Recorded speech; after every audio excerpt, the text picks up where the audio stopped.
Right. So after a lot of testing recently, something I realized about this deck, interesting and coming to the same conclusion at about the same time as my playtest partners, is that the Oloro deck is just too fair. It has a real problem with being a deck that does not abuse the commander. It does all the wonderful spicy things you can do in an Esper build, but it has no way to take advantage of the fact that this is a commander format. And when you play against another control deck or another highly tuned deck which does abuse its commander, you're at a huge disadvantage before the game's even started.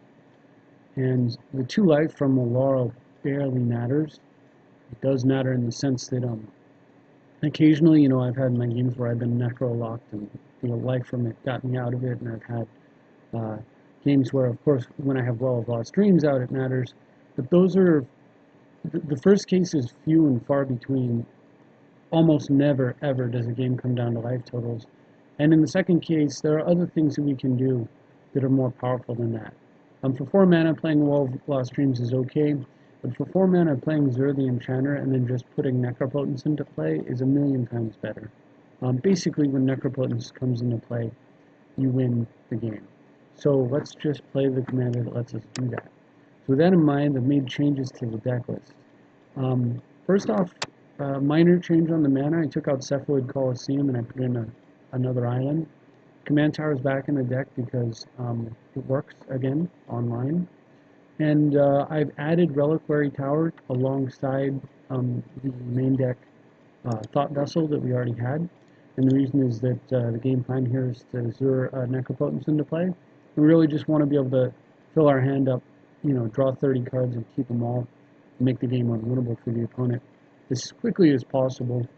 And Reliquary Tower and Talisman are require very little effort for a very big payoff, especially when you have focus on getting Necropotence into play. So those are the changes to the mana base, and I'll scroll down so you can see the rest of it. Very little else has changed.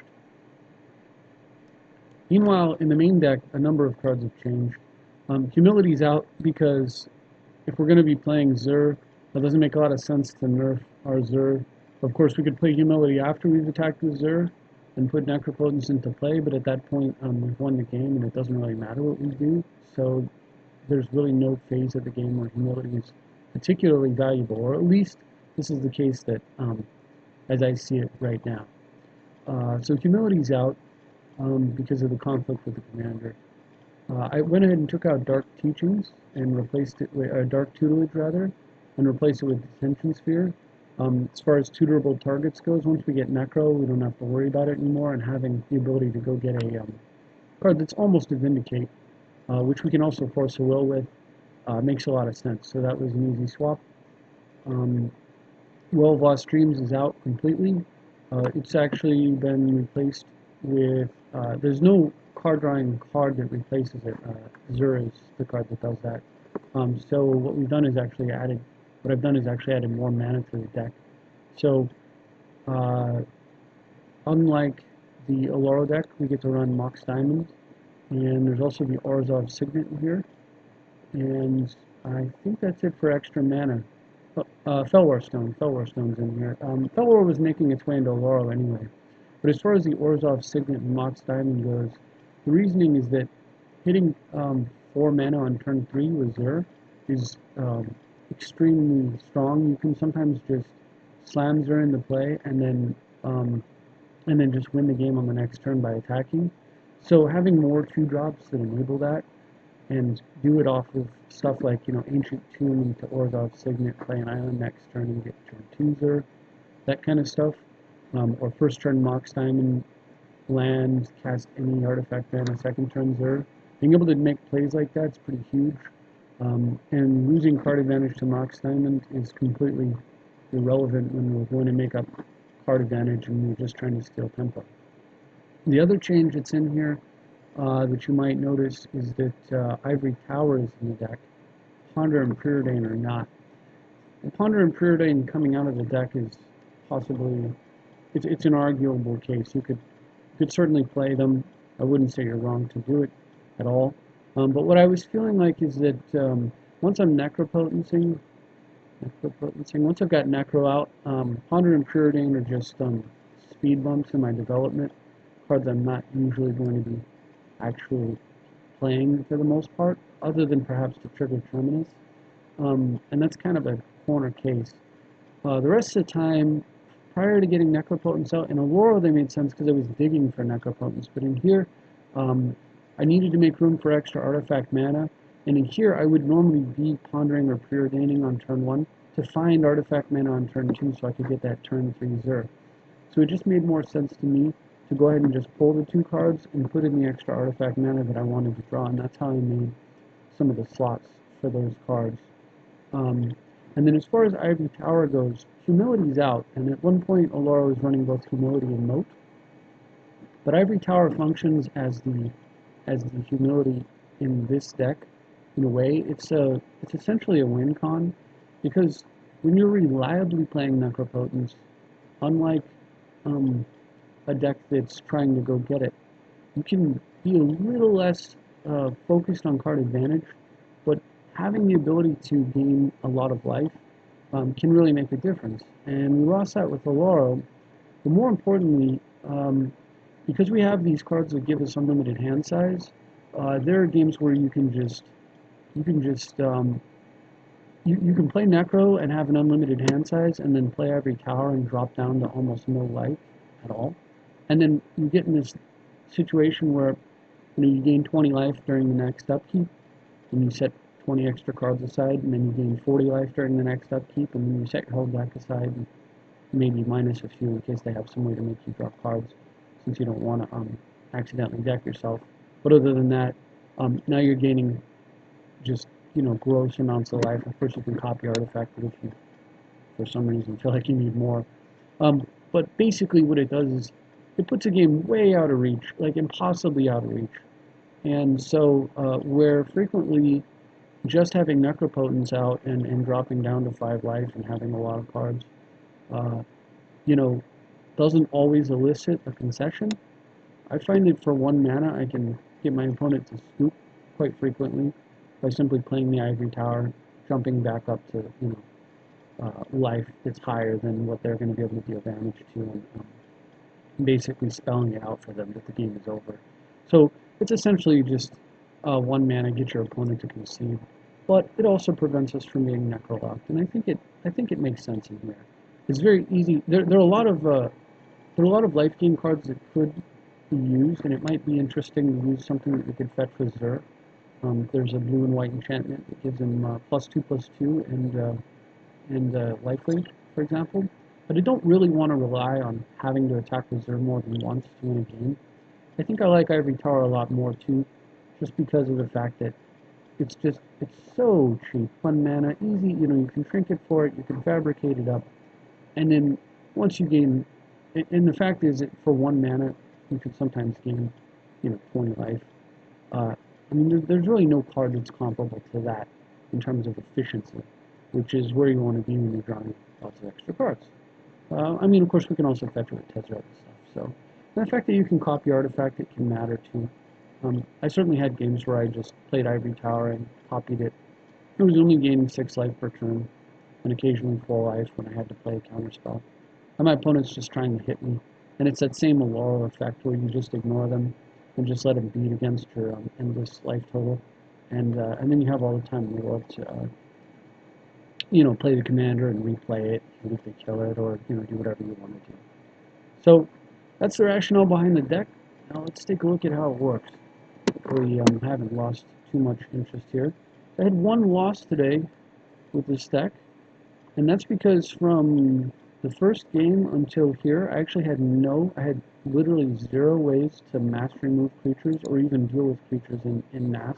I had taken the mode out and the terminus out, and just put more ways to turbo Xur in to play and kind of protect him against the control matchup.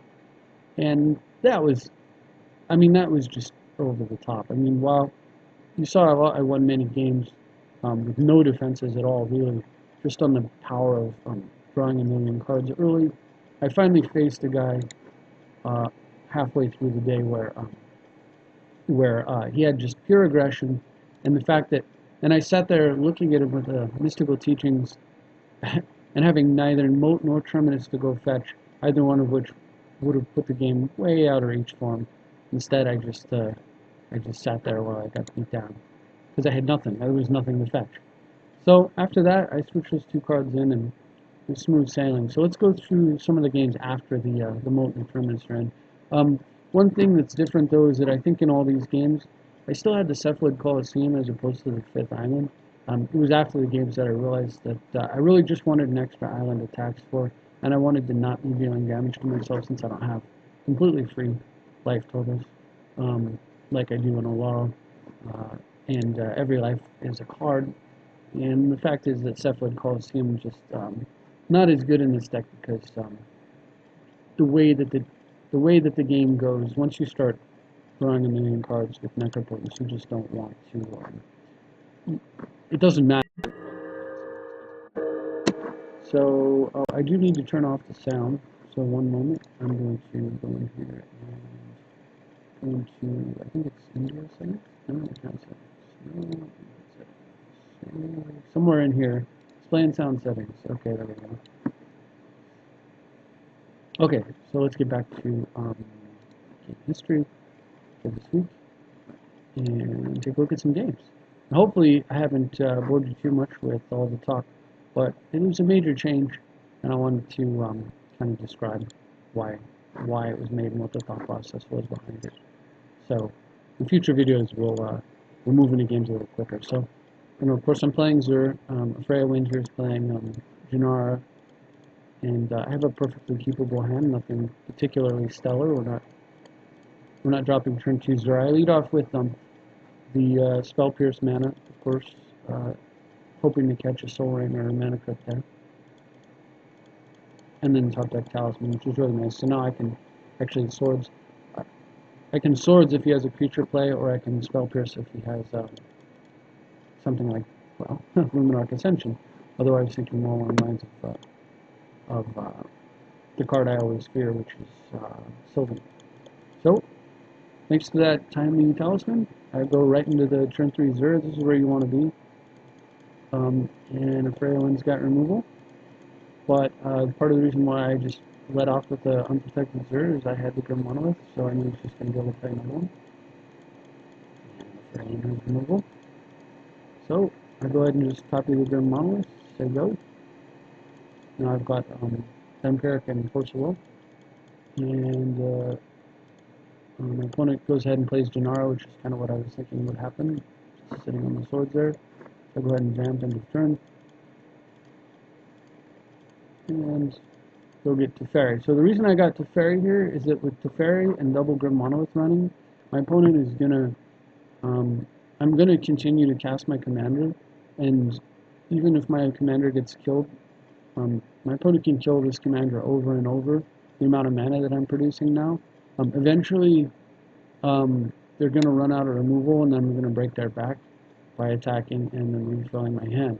And because this deck, part of the reason why this deck, well, the frustration, the reason why I had to stop playing Oloro is this is a direct result of the Tuck rule going away, and I had that conversation with the Fairwind here, who agrees with me. Because the Tuck rule's gone away, the format is now really just about cheap, broken commanders that you just keep hammering away at the opponent until they run out of resources to stop it, and then you activate your commander or do whatever your commander does and instantly win the game. So Zur is one of them because you just keep casting them over and over and over. When they finally can't deal with it, you attack your Necropotence, boom, instantly win the game. Nin, the Pain Artist, is another one. Just play Nin and do nothing. You just keep playing Nin over and over, and eventually they can't kill it, and then you Brain Geyser yourself, and boom, win the game. Edric's another one. You just keep playing Edric over and over. Finally, they can't kill it, and you attack with a bunch of creatures. Boom, win the game on the spot, because you're just refilling your hand. And this is the stupidity of no Tuck rule. So Oloro, which was basically a fair deck designed when you could Tuck commanders, it had the 2 counter spells, and it had Terminus, as well as occasionally Condemn in different builds. To deal with commanders like VS commanders, And so you could always fight. So he's just going to kill my commander again. Doesn't matter, I have the fairy.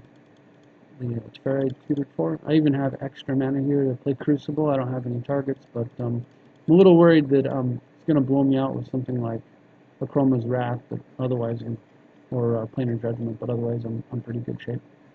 Anyway, like I said, this is the consequence of the stupid no-tuck rule.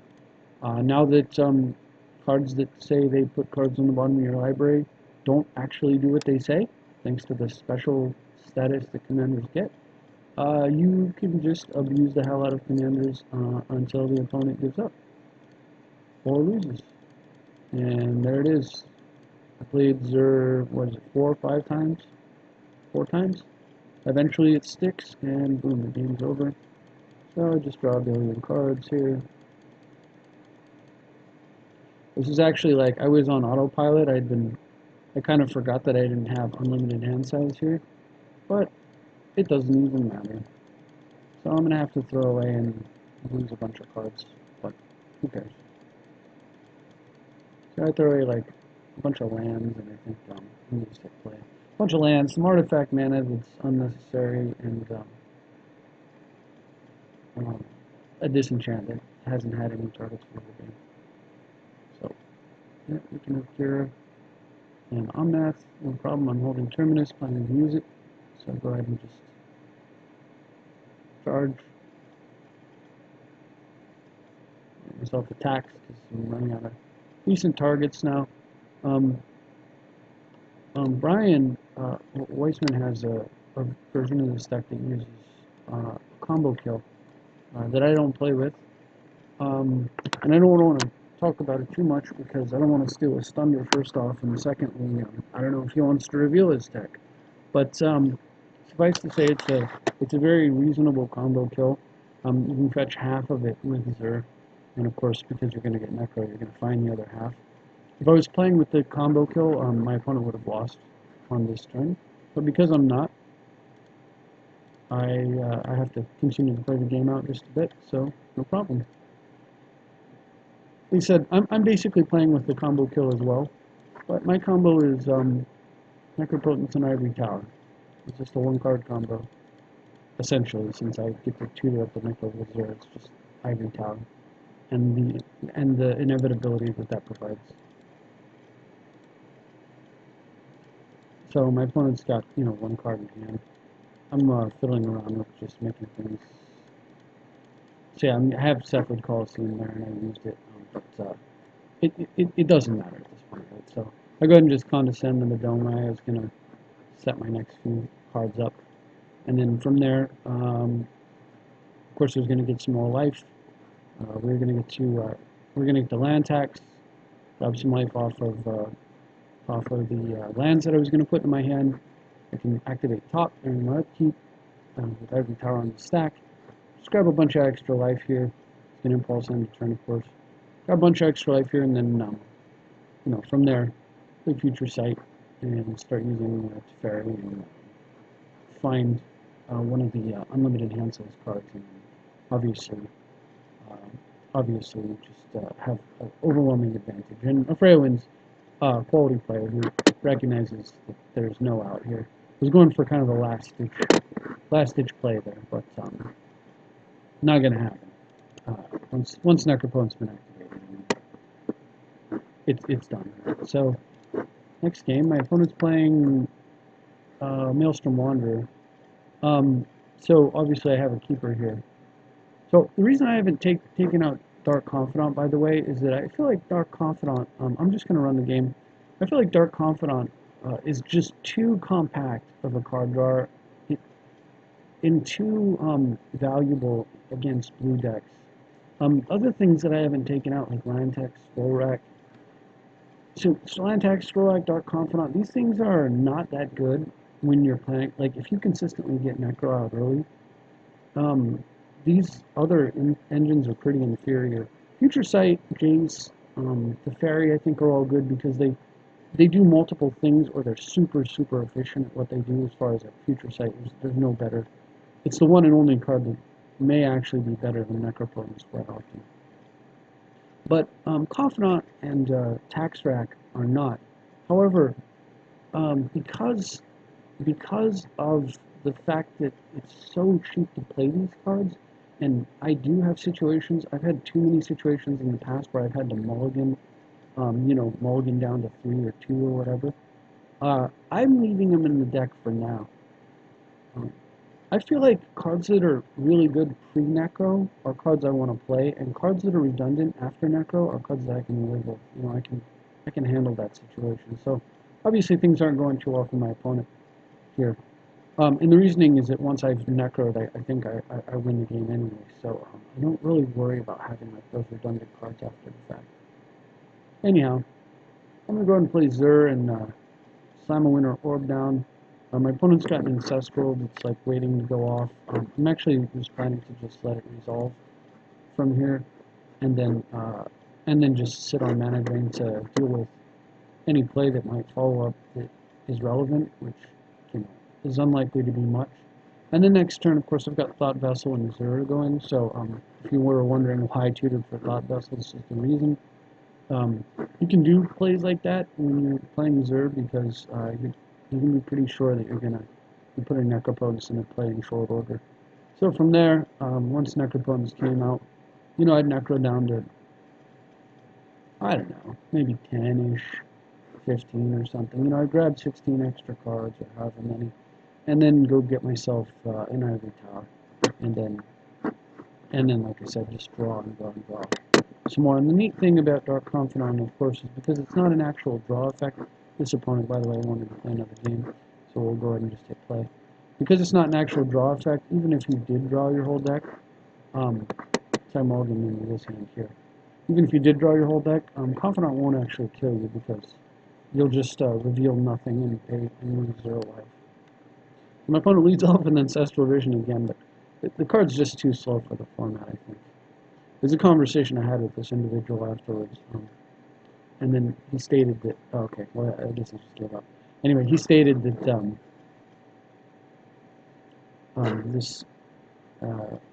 this character here, Giuliani, I think I had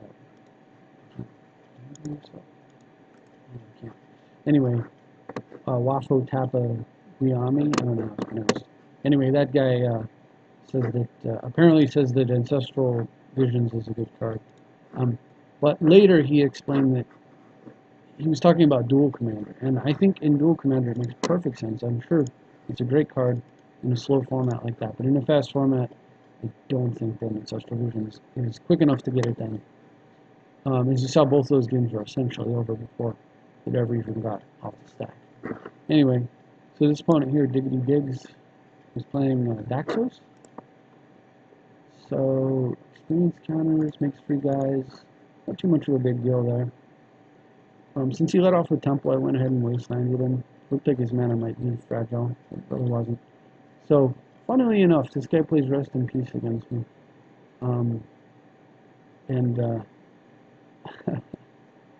Yeah. At that point, I was kind of thinking it might be interesting if I was playing more of the combo style. But, like I said, I just don't think it matters, even in this game here. So he plays Sorin, but it's the bad Sorin who kills himself pretty quickly when you use him, so I just let him have it. Fetch Strip Mine, and then I thought I was in great shape, but then I drew the Necro, so I'm still in great shape, but disappointed that I drew the Necro, because, of course I don't want to draw the Necro, I want to shoot it in play, which is what I was planning to do this turn. Still, instead of cheating a Necro, I'll just Attention Sphere as Rest in Peace. So now my Strip Mine will be recoverable, and my Mystical Teachings won't get removed from the game. It's funny enough when you hit a Strip Mine. I let him go ahead and path there because the only other card for me to get was Tax.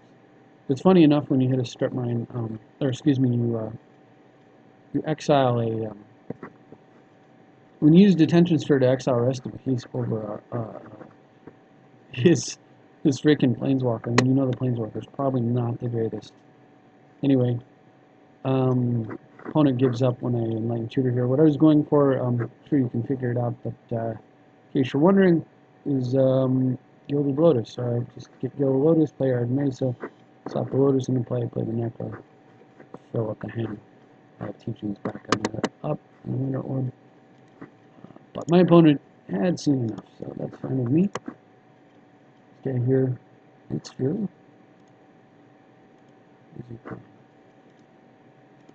Oh, red-green Omnath. So as you can see, like I just play a lot of these games, and this can be wrong. I know Brian's version, like I said, it's much more combo oriented, but I just play these games like, you know, control decks with a much better engine, so much better of an engine, because, you know, Necropotence on tap is just ridiculous and makes me wonder what I was doing. I remember Azure was the deck that we started with.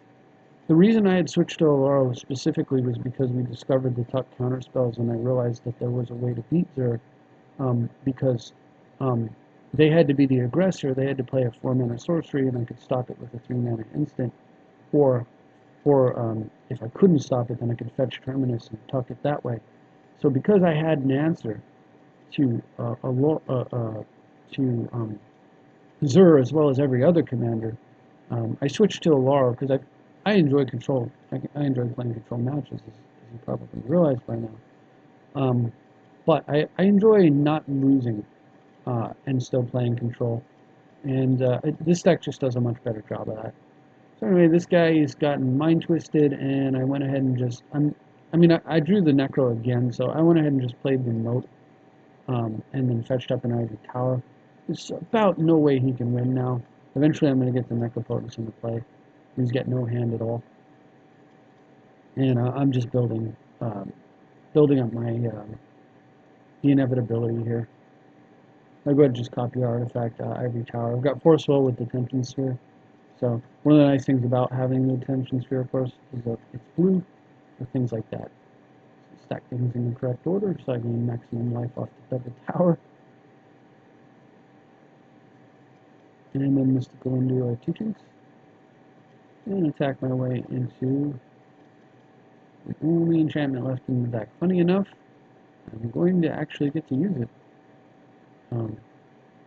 I could actually use it, just because of the amount of lands that my opponent's put into play. The trigger is on that.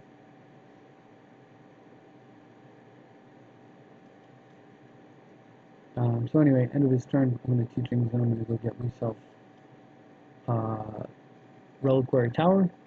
But I tax, and then I needed to stack things so that the tower is resolved, and the Vampiric, cast the Vampiric and the Dark Confidant into Reliquary. But I forgot to do it. Like I'm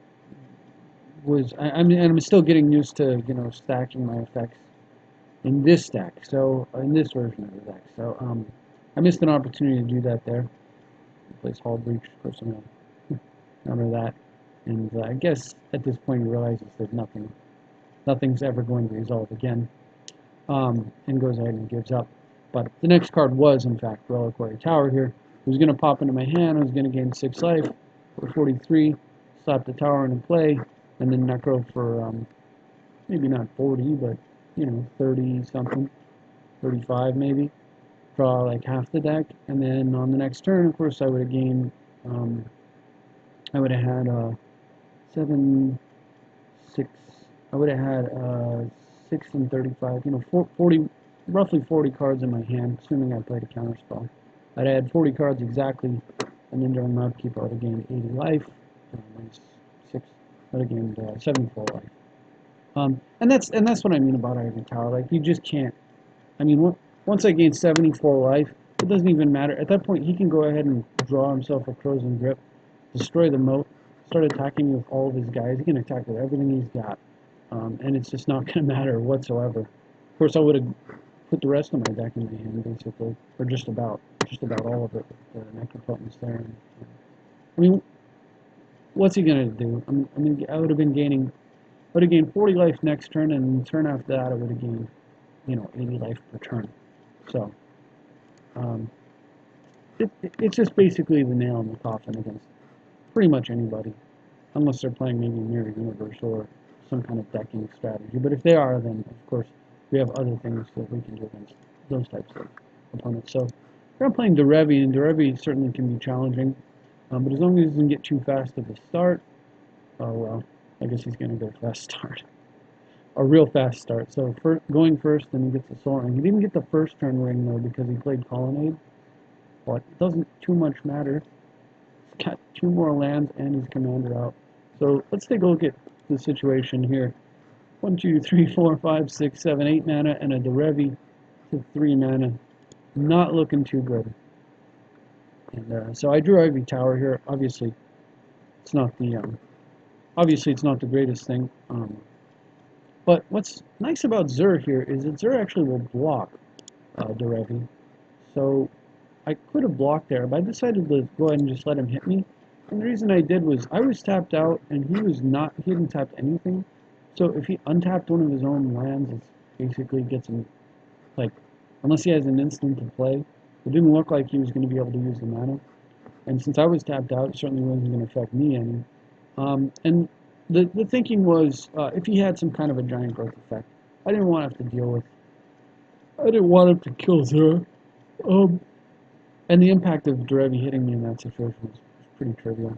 So now I've got a decent situation here as far as my mana's gotten a little bit better. And I'm going to be able to get Necropotence on board. But I decided that I actually don't need Necropotence just yet. What I actually need is more mana. And I want to slow down his ability to disrupt me with Derevy. So I go ahead and just fetch copy artifact and copy his Soul Ring and then bounce his commander. And he goes to replay his commander the way that he could if it was in the command zone. And then realizes that because I bounce his commander, he's going to have to play it like a normal person. He doesn't get to just shoot that thing into play. And because he has to play it, it also means I have the opportunity to counter it if I want. But I really don't care. I'm just going to bounce it again, and then I'm going to attack and go get Necro. So I don't really care. I just let him have it. That thing, on the other hand, I do not want him to have, and it's a spicy mana drain target. 5 mana, I get to drop a Signet, Ivory Tower, and probably a Future Sight all into play. Force of Wills it. So that's not going to happen. Force of Wills it with Supreme Verdict, and then uses it, strangely enough, not to kill my Soul Ring. He kills my command tower. I think that's definitely. I guess he's thinking that if I happen to have drawn the Necro, I won't be able to cast it. But that doesn't really make any sense because I could draw 3 and put Necropotence back and then attack it into play anyway. So I think that was just a misplay. He should have killed the Soul Ring. Anyhow, he didn't. So I'm gonna play Orzhov's Signet, bounce his commander. It's still the plan. And then I'm going to Detention Sphere as acidic slime. And the reasoning here is I actually screwed up. I was thinking that I could cast Cryptic with the way that my mana is here, but I actually cannot. And so this ends up punishing me quite a bit. That mistake right there. He plays Derevy, taps my land, I tap it for blue. Trying to figure out how to cast Cryptic and realize that I can't. And he plays Harmonic Sliver, which means the Detention Sphere goes away and he gets the acidic slime, another permanent. This time he gets it right, and he kills the Soul Ring. Well, the copy of the Soul Ring. Still, just doesn't matter. I have a Zur. I go ahead and just kill my Jace, bounce his commander again, and I go get Necropotence. Because, and of course this time my mana is set up in a way where I can cast Cryptic. So, I've got Necropotence, Ivory Tower out, and I draw a Reliquary.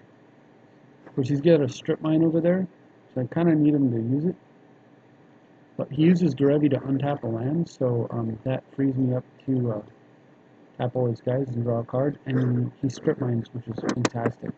So now I get to play Reliquary Tower and draw about 1 billion. And I don't even have to attack.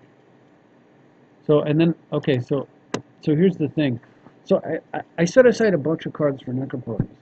And I'm really hoping at this point I don't set aside Terminus, because I have a Sensei's Divining Top to proc it, and I can even protect it with a Stoic Rebuttal. Of course, I'm going to draw 1 million cards off Necro anyway.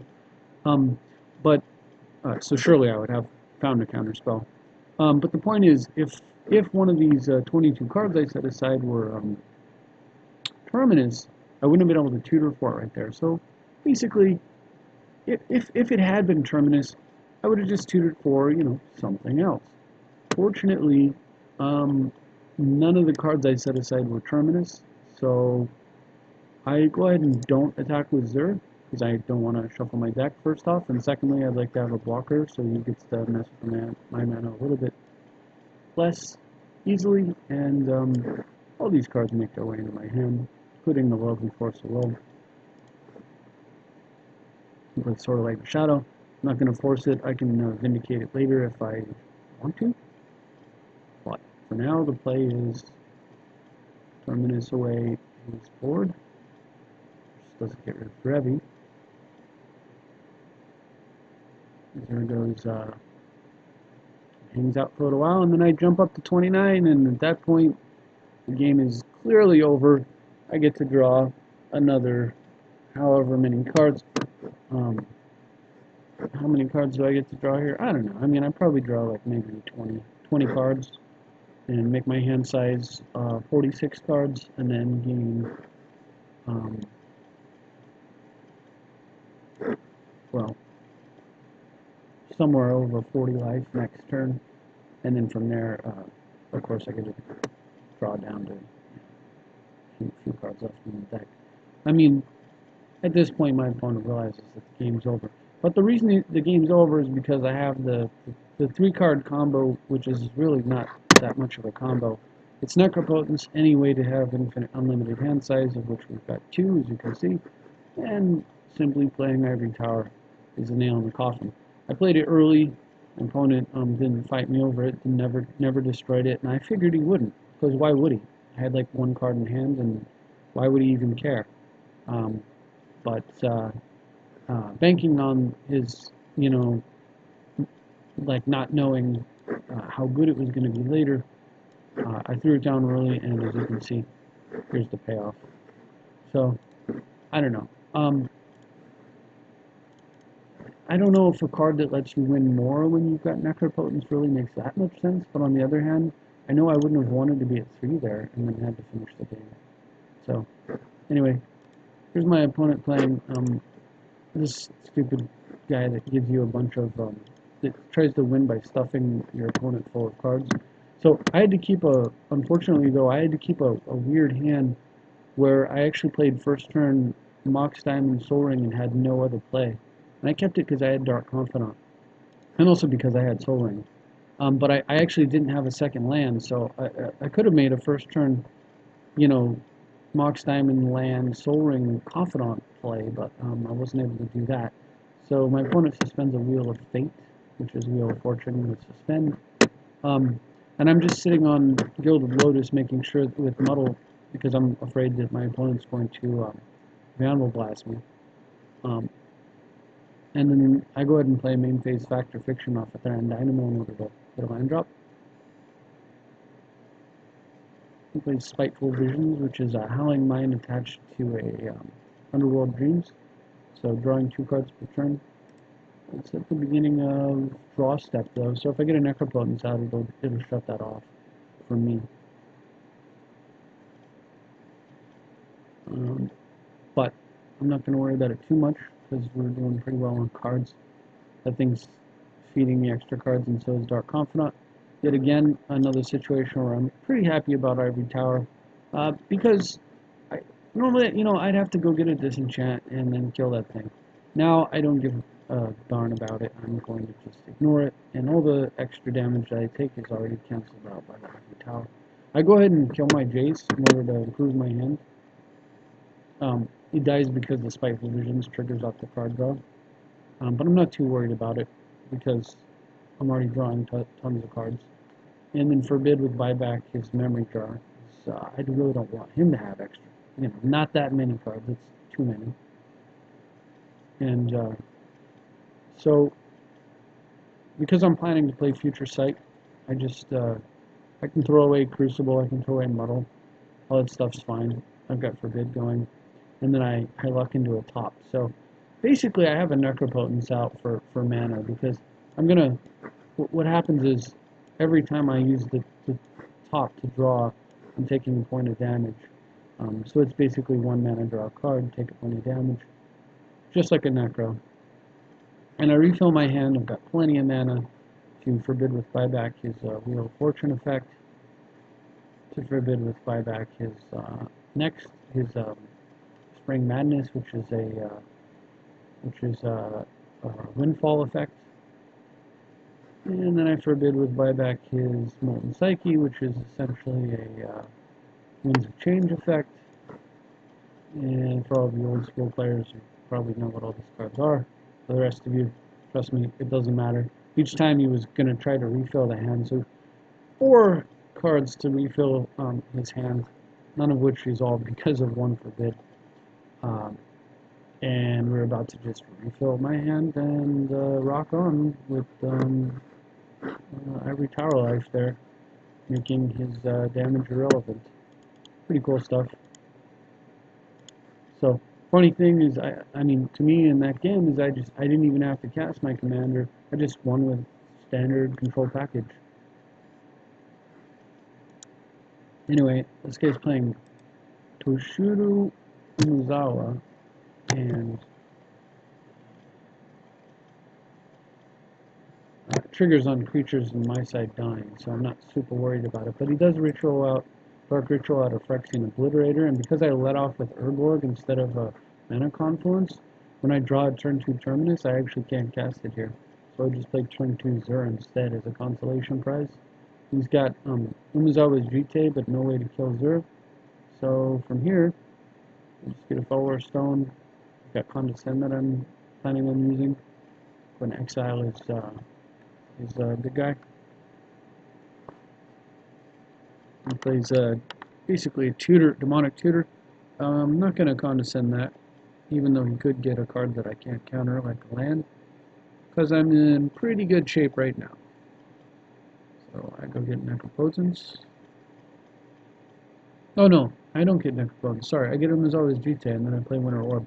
I figured, because he had to reveal the card, it was Cabal Coffers, so I figured it would just make more sense to not worry about Necro just yet, but to just orb him, and next turn, and then I copy artifact his Jite, and then next turn what I can do is, this way you can't use Coffers this turn, and the next turn I just pay 2 to equip Zur, and then I've got Zur with an active Umezawa's Jite going, and I can, and then I can go ahead and fetch Necro, get a nice big hand size, and I don't think, even with Cabal Coffers and plenty of mana, I don't think there's anything that's going to be able to actually do that's threatening for me at that point. And my opponent agrees, so he gives up, which is pretty nice. So, interestingly enough, I was able to use the alternate mode of Zur to get some of the silver bullets that we have in there, and not even have to get the Necropotence before the game was over, although certainly I would have gone for it. This guy's playing Tasigur, and I've got a pretty good hand against a control deck, so I lead off with Enlightened Tutor, not Tithe, which is kind of interesting. Enlightened Tutor for Thought Vessel. This just shows you how dumb Zur is, that I would actually even consider that to be a reasonable play. My opponent misses a land drop, so I'm going to go ahead and just set myself up to set him up. So I search for Mana Drain, and then I'm just chilling out. I drew an Imperial Seal, so there's no point. I've got next turn I can play Zur with a Mana Drain backing it up. So I don't even want to mess around with I'm not going to try to get 2 cards with my Tithe there. So yeah, I'm Mana Draining Juristic Study.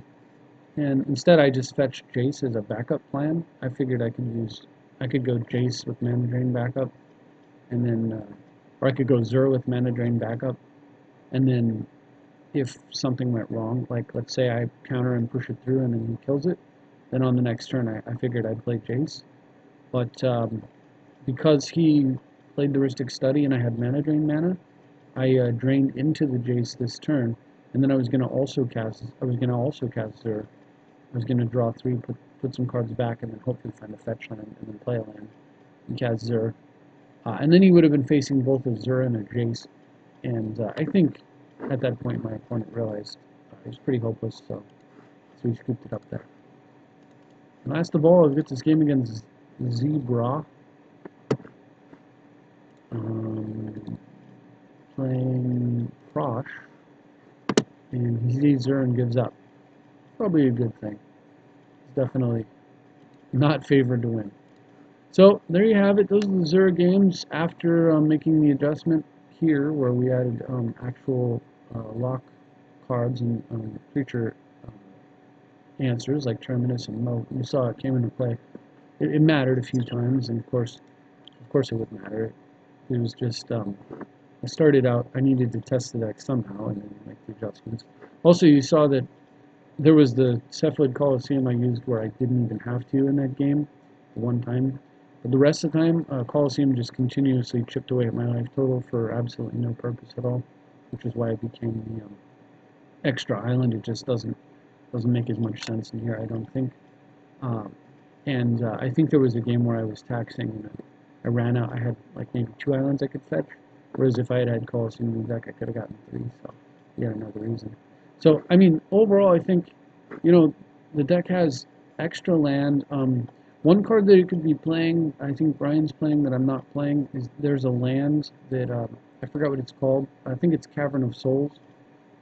This deck could be playing Cavern of Souls, naming human, because Zura's a human, so is Dark Confidant and Trinket Mage.